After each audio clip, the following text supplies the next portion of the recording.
नवरात्रों में पूजा पाठ भले मत करना, लेकिन एक काम जरूर कर लेना। दोस्तों, साल 2026 में चैत्र नवरात्रि कब से शुरू और कब समाप्त होंगे, और कलश स्थापना का शुभ मुहूर्त क्या रहेगा, नवरात्रों में व्रत में क्या खाना चाहिए और कौन सा फल नहीं खाना चाहिए, कौन सी गलती नहीं करना चाहिए, अखंड ज्योत की बाती का क्या करें, जौ हरे भरे जो होते हैं उसका क्या करें। कुछ लोग करते हैं गलती। इस बार चैत्र मास के शुक्ल पक्ष की प्रतिपदा तिथि 19 मार्च दिन गुरुवार को सुबह 6:54 से शुरू हो रही है। इससे पहले तक अमावस्या तिथि रहेगी और प्रतिपदा तिथि 20 मार्च दिन शुक्रवार को सुबह 4:52 पर समाप्त होगी। ऐसे में इस बार चैत्र नवरात्रि 19 मार्च दिन गुरुवार से प्रारंभ होंगे और नवरात्रि का समापन होगा। 27 मार्च शुक्रवार को महानवमी के दिन मान्यताओं के अनुसार अगर गुरुवार या शुक्रवार को नवरात्रि प्रारंभ होने वाली होती है तो उसका अर्थ होता है कि मांडोली यानी पालकी पर सवार होकर आती है, जिससे सामान्यता बहुत ज्यादा शुभ नहीं माना जाता, क्योंकि यह अस्त्रता और चुनौतियों का संकेत होती है। अभी हाल ही में चंद्र ग्रहण भारत में देखने को मिला।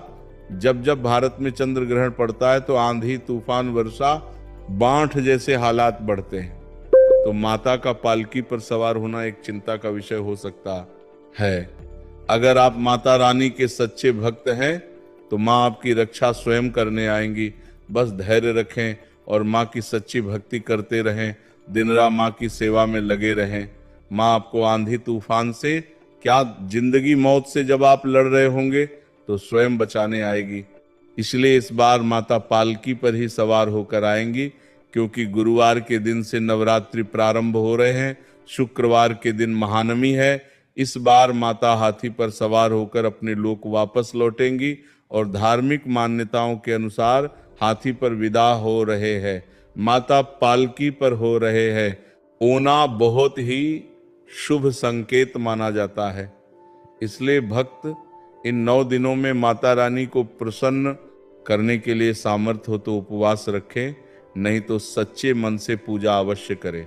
यदि समय हो और आप करना चाहते हैं तो कलश स्थापना भी जरूर करें, और कलश स्थापना हमेशा शुभ मुहूर्त में ही करनी चाहिए, तभी 9 दिनों में की गई पूजा का संपूर्ण फल प्राप्त होता है। और इस बार नवरात्रि में 19 मार्च गुरुवार को कलश स्थापना का शुभ मुहूर्त, जो कि पहला मुहूर्त होगा, सुबह 6:24 से 7:43 तक रहेगा।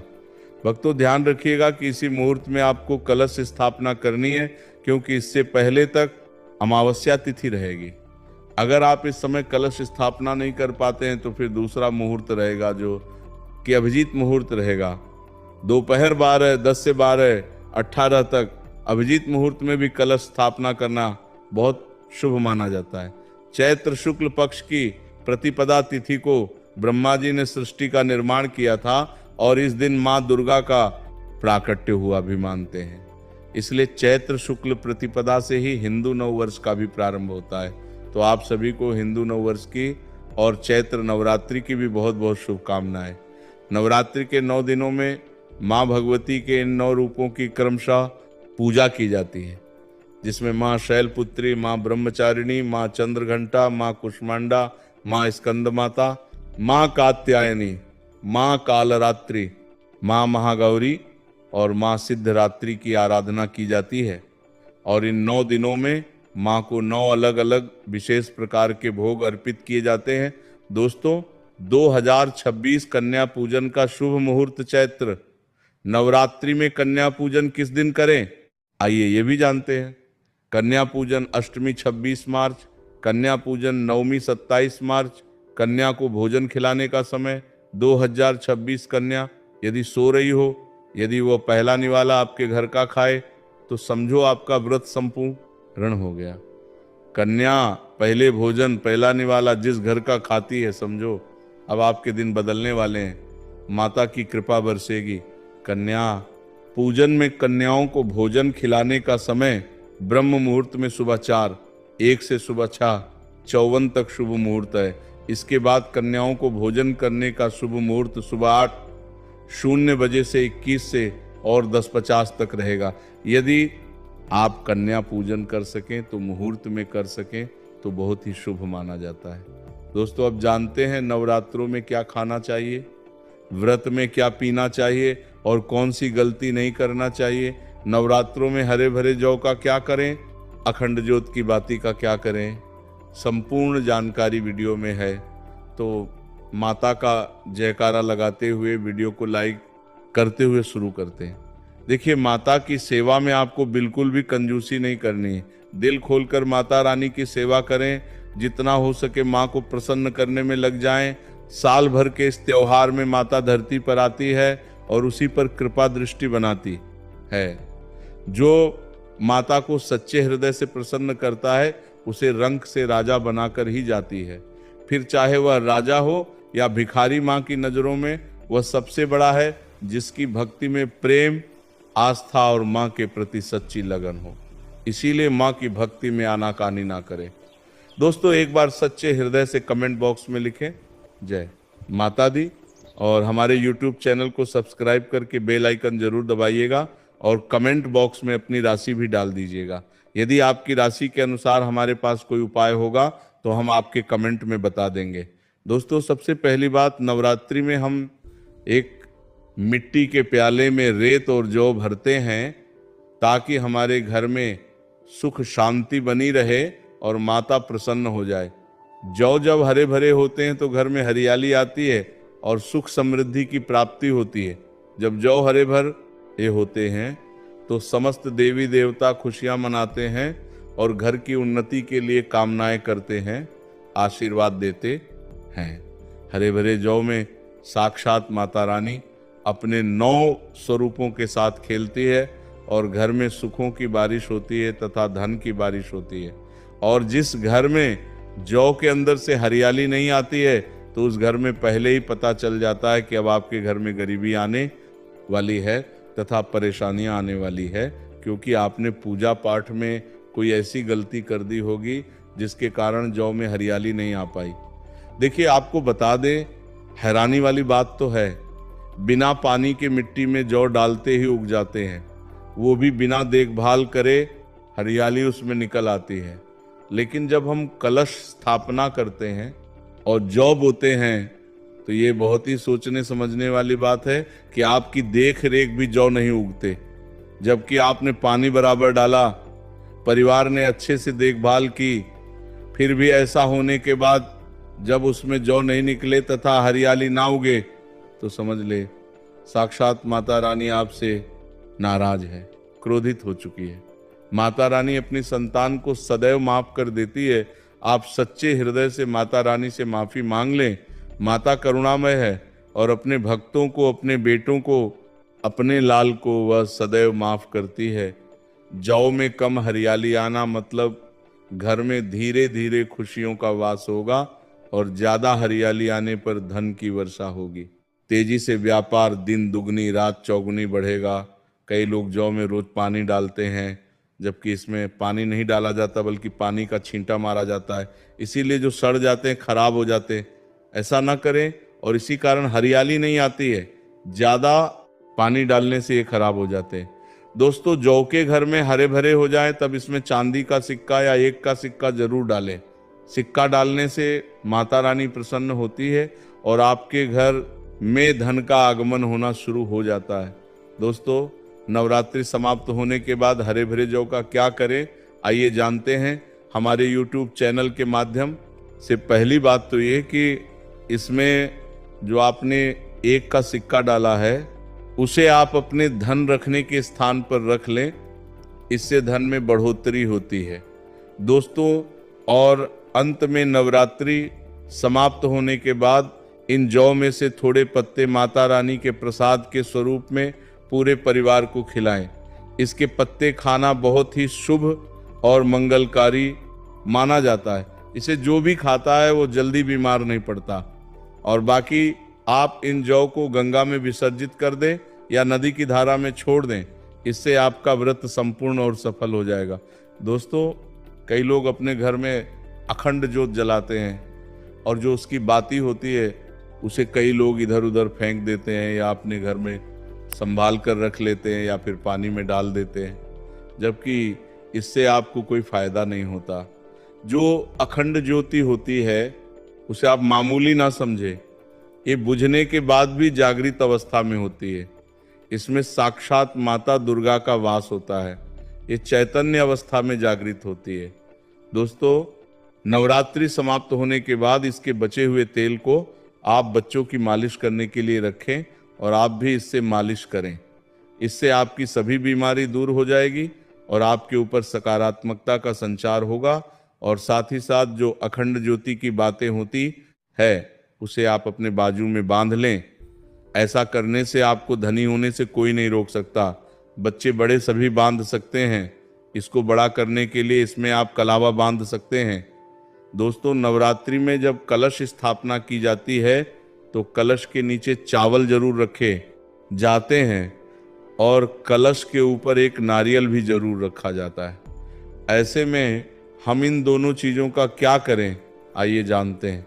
सबसे पहली बात, कलश के ऊपर जो ना नारियल होता है उसे आप कन्या पूजन के दिन तोड़कर कन्याओं को बांट दें और आप भी माता रानी के प्रसाद के स्वरूप में खा लें। आप चाहे तो नारियल साबुत ही गंगा में विसर्जित कर दें। दोस्तों, और जो कलश के नीचे चावल रखे जाते हैं उसे आप थोड़ी हल्दी में पीला करके एक लाल कपड़े में बांधकर अपने धन रखने के स्थान पर रख लें या अपने पर्स में रख सकते हैं। इससे तेजी से धन बढ़ता है, माता लक्ष्मी की कृपा प्राप्त होती है। और बाकी चावलों को आप पक्षियों को डाल दें या गंगा में विसर्जित कर दें और जो कलश और जौ होते हैं उसे आप गंगा में विसर्जित कर दें। ऐसा करने से नवरात्रि का संपूर्ण फल प्राप्त होता है और व्रत रखने का फल शीघ्र ही मिलता है। दोस्तों, और भूलकर भी ये गलती कभी मत करना। गंगा में कचरा आदि धूप, बत्ती के डिब्बे, माचिस की डिब्बी भूलकर भी मत डालना। सड़े गले फूल गंगा में नहीं डालना चाहिए। इससे उल्टा व्यक्ति नरक में चला जाता है और परिवार में गरीबी का वास हो जाता है। गंगा मैया क्रोधित हो जाती है और श्राप देती है। इसीलिए ऐसा घोर पाप कभी मत करना। इसके पीछे एक कथा है। जब गंगा मैया भगवान शिव से शिकायत लेकर पहुंची तब भगवान शिव कहते हैं, जो मनुष्य गंगा को मैला करेगा वह कभी पवित्र नहीं कहलाएगा, वह हमेशा नरक में भटकता रहेगा, उसे मोक्ष प्राप्त नहीं होगा, वह नरक के भांति इसी पृथ्वी लोक में भ्रमण करता रहेगा। इसीलिए गंगा को मैला नहीं करना चाहिए, नहीं तो आपका समस्त पुण्य नष्ट हो जाएगा, आपका पुण्य भूत पिशाच को प्राप्त होगा। दोस्तों, अगर आपको माता रानी की चुनरी उपहार में मिली है, जैसे जागरण आदि से या किसी पंडाल से या धार्मिक यात्रा से, तो ऐसी माता की चुनरी बहुत ही शुभ मानी जाती है। इससे आपका वैवाहिक जीवन सफल हो जाता है। माता रानी की चुन्नी को आप संभाल कर रखें। इसे आप करवा चौथ पर या वट सावित्री के व्रत आदि में या किसी पर वहाँ पर त्योहार में अवश्य पहने। इसमें माता रानी का आशीर्वाद आपको प्राप्त हुआ है। ऐसी चुनरी सदैव संभाल कर रखें, क्योंकि माता की चुनरी जागृत अवस्था में होती है। इसे मामूली ना समझे। नवरात्रों में चाहे कुछ भी कर लेना, लेकिन एक कार्य जरूर करना, बिना पूजा पाठ के ही सारा फल मिल जाता है। आप चाहे कुछ करें, लेकिन में ये एक काम जरूर कर लेना। मैं माता रानी की सौगंध खाता हूँ, माता लक्ष्मी खुद आपके घर में चलकर आएंगी। आगे आपकी मर्जी। दोस्तों, नवरात्रि में बिना व्रत बिना पूजा पाठ के आपको संपूर्ण नवरात्र का फल मिल जाएगा। तो ये वीडियो ध्यान से देखना। अगर आप कोई बात नहीं है, आपको परेशान नहीं होना है, क्योंकि कभी हम काम के चलते या फिर ऑफिस वर्क होता है या कभी कुछ हम ऐसे कामों में फंस जाते हैं जिसके कारण हम माता रानी के नवरात्रों में उनको टाइम नहीं दे पाते। तो आपको परेशान नहीं होना है। अगर आपने व्रत नहीं रखा है तो कोई बात नहीं, पूजा नहीं कर रहे हैं नवरात्रि में, कोई बात नहीं। दोस्तों, बस ये एक काम आपको कर लेना है। नवरात्रि में जितने भी लोग पूजा पाठ करते हैं उससे भी आपको अधिक बार करके फल प्राप्त होगा। तो ये वीडियो ध्यान से देखना। आज की जो मैं वीडियो बताऊंगा बहुत ही सुंदर है, ज्ञानवर्धक जानकारी है। इस प्रकार की जानकारी आप लाखों रुपए खर्च करेंगे फिर भी कोई नहीं बताने वाला। हमारे चैनल का मकसद है जनहित एवं जन कल्याण करना, इसीलिए आप लोगों को इस प्रकार की अच्छी अच्छी जानकारी सिखाते हैं। तो आइए इस वीडियो में जानते हैं नवरात्रि में ऐसा कौन सा कार्य करने से बिना व्रत, बिना पूजा या फिर बिना कन्या भोजन के सारे फल की प्राप्ति हो जाती है। केवल सच्चे मन से अगर नवरात्रि के समय में कोई भी व्यक्ति पूरे मन के साथ, पूरे विश्वास के साथ, सच्ची लगन और आस्था के साथ अगर देखते हैं, वो दुर्गा सप्तशती में वर्णित सिद्ध कुंजिका स्रोत का पाठ कर लेता है तो संपूर्ण दुर्गा पाठ का फल उन्हें प्राप्त हो जाता है। जो भी आप व्रत रखते हैं माता रानी के लिए, आप चाहते हैं कि माता रानी का आपके ऊपर आशीर्वाद प्राप्त हो, आपको माता रानी की कृपा मिले, आपकी कोई अधूरी मनोकामना है जो आप चाहते हैं कि आपकी अधूरी मनोकामना पूर्ण हो जाए, सरकारी नौकरी हेतु पितृ दोष, राहु दोष, मंगल दोष, कर्ज दोष, शनि दोष, कर्ज का दोष, गरीबों का दोष मात्र पल भर में दूर होगा। तो अगर आपने नवरात्रि का व्रत रखा है तो वह सारे फल अगर आप चाहते हैं और उसका 1000 गुना फल प्राप्त हो जाए तो नवरात्रि के समय में दुर्गा सप्तशती का पाठ जरूर करना। और जो लोग नवरात्रि का व्रत नहीं रख पाते हैं या किसी कारणवश उन्हें टाइम नहीं मिल पाया, ऐसे व्यक्ति दुर्गा सप्तशती में वर्णित सिद्ध कुंजिका स्रोत का पाठ जरूर करना। पूर्ण रूप से आपको नौ दुर्गा माता का पूजा पाठ करने से, नौ दुर्गा के 9 दिन व्रत करने से, कन्या भोजन कराने तक जो फल प्राप्त होता है। दोस्तों, केवल इस पाठ को सच्चे मन से अगर एक दिन अगर आप जो है इस पाठ को नवरात्रि के एक दिन बस केवल आप जो है बैठ कर के जप लेते हैं तो पूर्ण रूप से आपको फल प्राप्त हो जाता है। मैं आप लोगों को बताना चाहूँगा, जो लोग समर्थ हैं ऐसे लोगों को कन्या पूजन भी जरूर करना चाहिए। मैंने कल की भी वीडियो में बताया था। अब कन्या पूजन का बेनिफिट क्या है तो माता रानी स्कंद पुराण में भी लिखा है और कई सारे हमारे जो है देवी पुराण में भी इसका वर्णन मिलता है। माता रानी जितना पूजा पाठ से प्रसन्न होती है उतना ज़्यादा कन्या भोजन कराने से हो जाती है, क्योंकि कन्याओं को देवी का स्वरूप माना जाता है और जो कन्या होती है नवरात्रि के समय में ये साक्षात नवदुर्गा का स्वरूप हो जाती है। मैं कन्या पूजन के बारे में विस्तार से वीडियो के अंत में ये बताऊंगा, तो वीडियो में कंटिन्यू बने रहना। कन्या पूजन कैसे करना है और क्या मुहूर्त है सब बताऊंगा। दोस्तों, दूसरी जानकारी बता रहा हूँ, ये जानकारी आपकी जिंदगी में बाहर लाएगी, आपके जीवन में चल रही परेशानी को दूर करेगी, क्योंकि हम आप लोगों को बहुत सरल और साधारण सी विधि बताते हैं जिसमें आप सभी दर्शकों का कल्याण छुपा होता है। तो नवरात्रि के दौरान आपको एक पुष्प का पौधा जरूर लगाना है। मैं इसका फायदा भी बताऊंगा, कौन कौन से पुष्प लगने चाहिए। हमारे धर्मों शास्त्रों के अनुसार कहा गया है दोस्तों, अगर कोई व्यक्ति मंदिर के किनारे में मदार का पौधा लगा दे, ध्यान से सुनिए, जो सफेद कलर का मदार का पौधा होता है किसी भी मंदिर के किनारे में लगा देते हैं।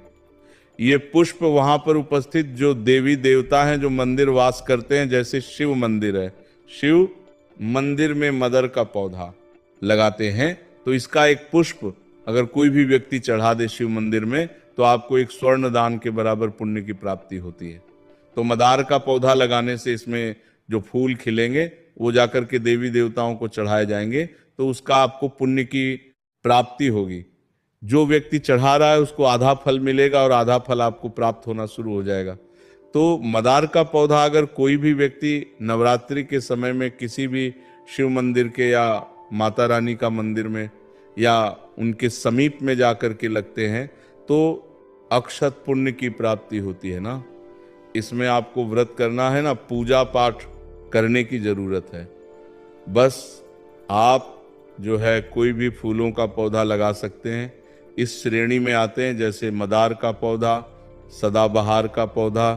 सदाबहार जो हमेशा हरियाली रहता है और ये हमेशा फूलते हैं, ऐसे फूल का आपको चयन करना है जो हमेशा फूलते रहे, जिसमें फल फूल आते रहे।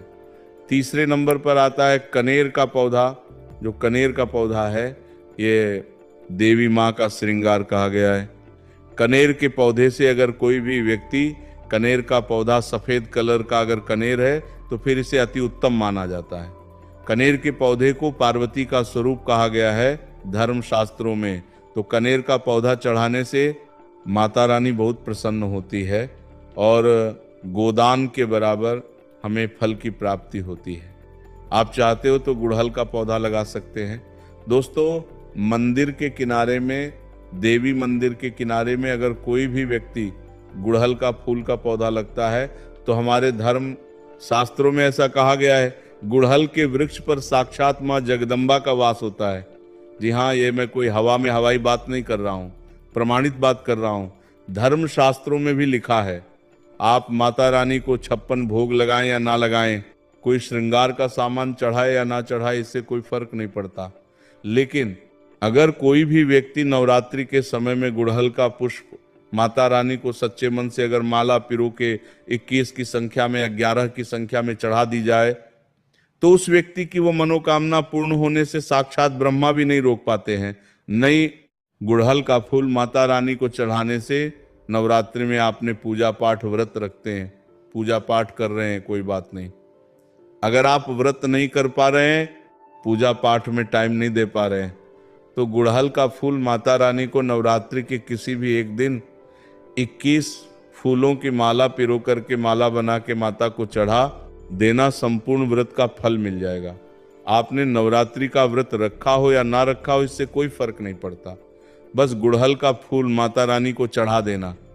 तो ऐसा कहा गया है, कोई व्यक्ति अपने जीवन काल में अगर नवरात्रि के समय में गुड़हल का पौधा लगा देता है और इस पौधे में फूल आना शुरू हो जाते हैं और ये फूल अगर देवी देवताओं को चढ़ना शुरू हो जाते हैं तो माता रानी आजीवन आपकी बिल्कुल ही मदद करेंगी, आपके ऊपर अपनी कृपा बरसाएंगी, आपको अपना पूर्ण आशीर्वाद देंगी और जब तक आप इस संसार में जिएंगे कभी भी निर्धन नहीं रहेंगे। ऐसे में आप अष्टमी और नवमी को, इन दोनों तिथियां में कन्या पूजन अवश्य ही करें, कन्याओं को भोजन अवश्य खिलाएं। शास्त्रों में 9 दिनों के नवरात्रि को बहुत ही शुभ और मंगलकारी माना जाता है और वहीं 8 दिनों के नवरात्रि को अच्छा नहीं माना जाता। ऐसे में 10 दिनों के नवरात्रि बहुत ही शुभ माने गए हैं। शास्त्रों के अनुसार नवरात्रि के दिनों में माता रानी का पूजन करने से, कन्या पूजन करने से माँ अभय वरदान प्रदान करती है। कुंडली में जो कष्ट होते हैं उन्हें ठीक कर देती है। श्रीधर की तरह ही सच्चे हृदय वाले व्यक्ति के सभी कष्टों का निवारण माँ शीघ्र ही करती है। माँ की उपासना से विनम्रता का विकास होता है। सभी कष्ट, दरिद्रता, दुख, कष्ट नष्ट हो जाते हैं। नवरात्रि में माता रानी का व्रत और पूजन किया जाता है, लेकिन नवरात्रि के दौरान सबसे ज्यादा महत्व होता है कन्या पूजन का। दोस्तों, कन्या रानी जो होती है फूल की पंखुड़ियों की तरह नाजुक होती है। कन्या पूजन सर्वोप्रिय और श्रेष्ठ है। कन्या के रूप में स्वयं जगदम्बा देवी, माता वैष्णव, 9 देवियां अर्थात समस्त ब्रह्मांड इनके शरीर के कण कण में वास करते हैं। बहुत कम लोग जानते हैं 33 कोटि देवी देवताओं का वास होता है। कन्याओं के मस्तक पर कन्या चाहे छोटी हो या चाहे बड़ी हो, वह सदैव पूजनीय है, माँ के समान मानी जाती है। दोस्तों, माना जाता है व्रत और उपासना से माता रानी इतना प्रसन्न नहीं होती है जितना कि कन्या पूजन से होती है। नवरात्रि में छोटी छोटी कन्याओं को माता रानी का स्वरूप माना जाता है। कन्याओं को भोगेगा लगाया जाता है, उन्हें प्रसन्न किया जाता है और बदले में आशीर्वाद मांगा जाता है। कन्याओं को प्रसन्न करने के लिए गिफ्ट आदि उपहार वगैरह दिए जाते हैं। माना जाता है अगर कन्याओं को कोई भेंट दी जाए और वह उसे खुशी खुशी स्वीकार कर ले तो इसका मतलब है माता रानी अर्थात माता वैष्णव ने वह भेंट स्वीकार कर ली, जिन पर कन्याएं प्रसन्न होती हैं। तो समझो उन्हें माता रानी का आशीर्वाद मिल गया और माता रानी की कृपा से उन्हें मुंह मांगा वरदान प्राप्त होता है। कन्या पूजन कोई मामूली पूजन नहीं होता। समस्त ब्रह्मांड में जो पूजा होती है उनसे बहकर कन्या पूजन को माना जाता है। 10 साल बार गंगा स्नान करने से और 100 बार यज्ञ करने से तथा 1000 बार यात्रा करने से जो पुण्य मिलता है वह मात्र एक बार कन्या पूजन करने से करोड़ों गुना फल भक्त को मिल जाता है। दोस्तों, इसीलिए कहा जाता है कि कन्याओं को सताना नहीं चाहिए, इससे समस्त ब्रह्मांड हिल जाता है। कन्याओं की जितनी सेवा की जाए कम ही होती है। कन्याएं कोई मामूली नहीं होती। कन्या के रूप में स्वयं उनके मस्तक पर विराजमान होकर स्वयं देवी चलकर आपके घर तक आती है। नवरात्रि में 2 साल से लेकर 10 साल तक की कन्या का पूजन होना चाहिए। अष्टमी अथवा नवमी को कन्याओं के पैर धोकर उन्हें भोजन कराना, उपहार आदि देना श्रेष्ठ माना जाता है। यह दुर्लभ माना जाता है। ऐसा मौका कभी हाथों से नहीं जाने देना चाहिए। इस दिन जितना ज्यादा हो सके कन्याओं को हाथ पकड़कर, पैर पकड़कर अपने घर तक लेकर आए। दोस्तों, वीडियो में आगे बढ़ने से पहले आप अपनी राशि भी कमेंट बॉक्स में जरूर डाल दीजिएगा। यदि हमारे पास कोई उपाय होगा तो वो हम आपके कमेंट के रिप्लाई में बता देंगे। कोई भी राशि के अनुसार अगर उपाय करता है तो माता वैष्णव बड़ी प्रसन्न होती है और ऐश्वर्य धन प्रदान करती हैं, माला माल बना देती है। इसीलिए राशि कमेंट में जरूर छोड़ें और हाँ, माता रानी को एक लाइक जरूर करें।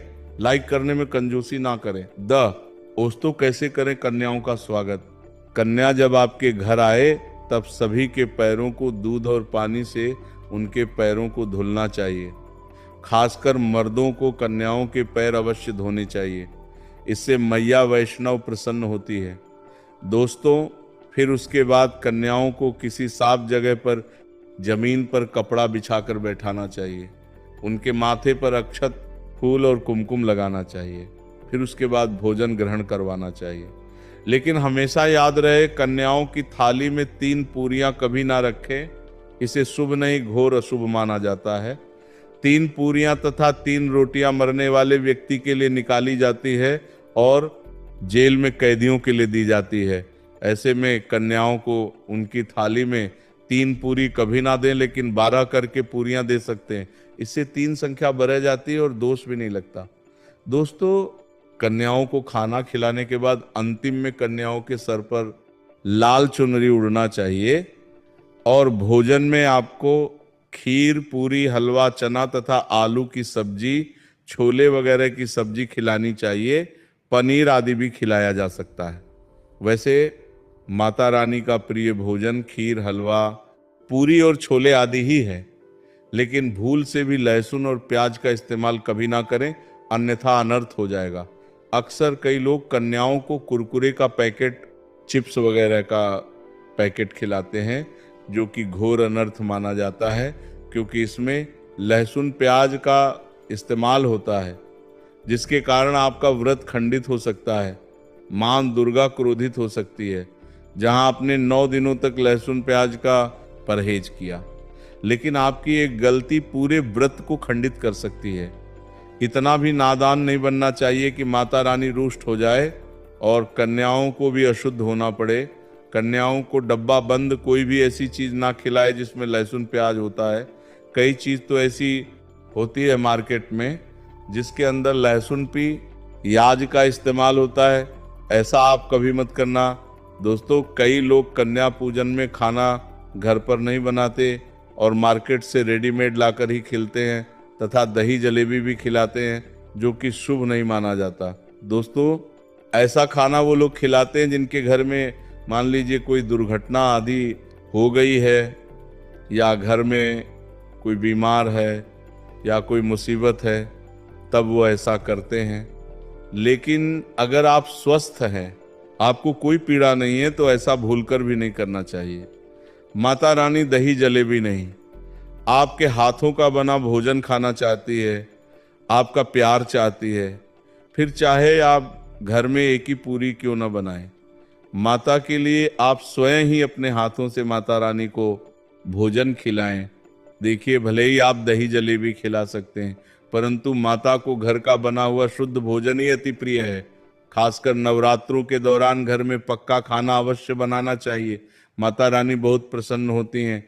घर का बना पक्का खाना ही कन्याओं को खिलाना चाहिए। हमेशा याद रखें, कन्याओं को प्लास्टिक के बने धोने में खाना नहीं खिलाना चाहिए। ऐसे बर्तन पूजा पाठ के लिए शुभ नहीं अशुभ होते हैं, क्योंकि प्लास्टिक के ज़्यादातर बर्तन जो होते हैं जानवरों की हड्डियों द्वारा बनाए जाते हैं, इसीलिए ऐसा पाप मत करना। कन्याओं को हमेशा स्टील के बर्तन या पत्तों से बने बर्तनों में ही भोजन करना चाहिए, बहुत ही शुभ माना गया है। अगर पेड़ के पत्ते में भोजन कराते हैं तो माता अभय वरदान प्रदान करती है। दोस्तों, एक और बात हम आपको बताने वाले हैं कि यदि नवरात्रों के समाप्त होने के बाद यदि बीच में कन्या पूजन में शुक्रवार का दिन पड़ जाए तो कन्याओं को कोई भी खट्टी चीज नहीं खिलाना चाहिए, क्योंकि शुक्रवार का दिन माता संतोषी को समर्पित होता है और माता संतोषी नवरात्रों के दिनों में सक्रिय अवस्था में होती है, यानी वो भी 9 देवियों के साथ में आपके घर में आती है। इसीलिए कन्याओं को भूलकर भी शुक्रवार का दिन अगर पड़ जाए तो खट्टी चीज घर में नहीं बनाना चाहिए और कन्याओं को भी खट्टी चीज नहीं खिलाना चाहिए। घोर पाप लगेगा आपका, किया कराया सब बर्बाद हो सकता है। खट्टी चीजों से माता संतोषी रुष्ट हो सकती है, चिढ़ सकती है, आपको श्राप दे सकती है, इसीलिए नादान ना बने। दोस्तों, भोजन कराने के बाद कन्याओं की थाली में एक लौंग जरूर रखना चाहिए, क्योंकि लौंग देवी शक्ति तथा दुर्गा माँ को बहुत प्रिय है। लौंग माता शक्ति का प्रतीक होती है। लौंग में 9 दुर्गा का वास होता है। इन 9 दिनों में माता रानी को लौंग का भोग ही लगाया जाता है, तो खाना खाने के बाद कन्याओं को लौंग अवश्य अर्पित करें। माता रानी को अमृत से बढ़ाकर लौंग प्रिय है, इसीलिए कन्याओं को थाली में चुपचाप एक लौंग जरूर रख दें, आपका भाग्य चमक जाएगा। माता लक्ष्मी आपके जीवन में धन की कोई भी कमी नहीं होने देंगी। दोस्तों, आपको बता दें कन्याओं को उपहार में क्या दें। कन्याओं को खुश करने के लिए उनकी थाली में दक्षिणा डालें, ताकि आपके घर में संपन्नता बनी रहे तथा धन की कोई भी कमी ना हो। कन्या जब आपके घर से खुशी खुशी धन लेकर जाती है तो वह भी आपको खुशी खुशी कई गुना आपको धन प्रदान करती है। इस समय कंजूसी मत करना, खुशी खुशी कन्याओं को धन अवश्य देना। कन्याओं को कोई सुंदर गिफ्ट दे सकते हैं। शास्त्रों में बताया जाता है कि कन्या जितना खुश होती है माता रानी उतना ही जल्द फल की प्राप्ति प्रदान करती है। ऐसे में आप कन्याओं को चॉकलेट बॉक्स दे सकते हैं तथा खूबसूरत कपड़े दे सकते हैं। याद रहे, काले कपड़े ना दें और स्टील के बर्तन भी गिफ्ट के तौर पर दे सकते हैं। याद रहे कि कन्याओं को लोहे का कोई भी सम्मान नहीं देना चाहिए, नहीं तो राहु केतु का प्रभाव आपके जीवन में प्रवेश कर जाएगा। राहु काल तथा राहु दोष आपको लग जाएगा, आपके पर बर्बाद भी हो सकते हैं। दोस्तों, जब कन्या अपने घर के लिए प्रस्थान करें तो उनके चरण जरूर छू लें और अपने मन में अपनी प्रार्थना को पूरा करें। सच्चे दिल से मांगी हुई मुराद माता रानी अवश्य ही पूरी करती है। सच्चे दिल का मतलब होता है मन में कोई भी लालच ना हो, और अगर वो लालच माता को पाने के लिए बन जाए तो उसे बोलते हैं सच्ची श्रद्धा और सच्ची भक्ति। ऐसी भक्ति के आगे स्वयं 33 कोटि देवी देवता आपको नमस्कार करते हैं। दोस्तों, नवरात्रों के दिनों में अगर मिल जाए आपको ये संकेत तो समझो माँ दुर्गा आपके घर में आ चुकी है। ये संकेत बताते हैं माँ दुर्गा का आशीर्वाद आपको प्राप्त होने वाला है। तो आइए शुरू करते हैं दोस्तों। पहला संकेत, जब आप कलश स्थापना करते हैं तो जौ कैसी निकाली है? हरियाली बहुत ही शुभ मानी गई है। कहा जाता है कि जौ से निकाली हरियाली हमारे भविष्य में होने वाले अच्छे और बुरे होने का संकेत देती है। ये सभी बातें हमारे आने वाले साल का भविष्य बताती है। यदि आपने जौ बोए हैं और वह किसी कारणवश नहीं हो पाए हैं तो यह संकेत बड़ा ही मनहूस माना गया है। कहा जाता है कि नवरात्रों में जौ अगर सूख जाते हैं या बढ़ते नहीं हैं तो आपको समझ लेना चाहिए कि यह साल आपका खराब होने वाला है तथा घर में कोई बीमारी आने वाली है, या दिन दुगनी रात चौगुनी आपकी कम होने वाली है या घटने वाली है। दोस्तों, ये धन हानि का संकेत माना गया है, क्योंकि आपने कोई ना कोई गलती ऐसी कर दी होगी जिसके कारण माता रानी नाराज हो गई है। इसीलिए माता रानी से आप क्षमा अवश्य मांग लें। माँ अपने भक्तों को अवश्य माफ करती है। माँ ही होती है जो अपने बेटे को, अपने लाल को हर गलती पर माफ करती है। लेकिन ऐसा बेटा किस काम का जो माँ से माफी ना मांगे। इसीलिए माता रानी से अपनी गलती की माफी अवश्य मांग ले माँ। वैष्णव अपने भक्तों को कभी निराश ही नहीं करती, बल्कि उन्हें धन धान्य से और खुशियों से परिपूर्ण बना देती है। और दोस्तों, यदि जा हरे भरे हो जाते हैं तो ये शुभ संकेत होता है। इससे आने वाले समय में आपको बहुत ज्यादा ही धन लाभ होगा। माना जाता है कि एक का सिक्का या चांदी का कोई भी सिक्का जौ के बीचों बीच में अगर मिट्टी में दबा दिया जाए तो घर में सुख समृद्धि आती है, माता लक्ष्मी दौड़ी दौड़ी चली आती है। जौ के अंदर हमेशा एक का सिक्का अवश्य डालना चाहिए। जौ को खाली नहीं रखना चाहिए, उसमें धन वगैरह अवश्य डालना चाहिए। इससे माता का आशीर्वाद सदैव परिवार पर बना रहता है और जीवन में कोई भी संकट नहीं आता। खाली जौ मतलब धन भी खाली, खुशियां भी खाली ही मिलेंगी। दोस्तों, नंबर 2, यदि आपकी नींद नवरात्रों के दौरान सुबह 4:00 बजे के आसपास खुलती है तो इसे बड़ा ही शुभ संकेत माना जाता है, क्योंकि यह समय ब्रह्म मुहूर्त कहलाता है। इस समय देवी शक्ति अपने सच्चे भक्तों को ही जागती है। इस समय उठाना मतलब माता की कृपा प्राप्त करने के बराबर माना गया है। ये संकेत बताते हैं कि माता की सच्ची भक्ति का प्रभाव आपके ऊपर हो चुका है और माता रानी आपको जल्दी ही कोई खुशखबरी देने वाली है। माँ आपकी सच्ची भक्ति से बहुत खुश है। दोस्तों, नंबर 3, यदि नवरात्रि में आपका मन प्रसन्न होने लगे, पूजा पाठ में आपका मन लगने लगे, पूजा करते समय मन का शांत होना यह दर्शाता है कि आपको बहुत जल्द माँ की कृपा प्राप्त होने वाली है। माता रानी आपकी भक्ति से बहुत खुश हैं। आपकी भक्ति माता रानी को आनंद दे रही है। ऐसे व्यक्ति को समझ जाना चाहिए कि उसके जीवन में अब अच्छा समय आने वाला है। दोस्तों, नंबर 4, नवरात्रों के दौरान अगर माँ के गले से फूल गिर जाए तथा जौ के हरे भरे पत्ते अगर बिन हवा के हिल जाए तो इसे अति उत्तम माना गया है। ये संकेत बताता है कि माता रानी का आगमन आपके घर में स्थायी रूप से हो चुका है। आपको माता लक्ष्मी का ही कृपा प्राप्त होने वाली है।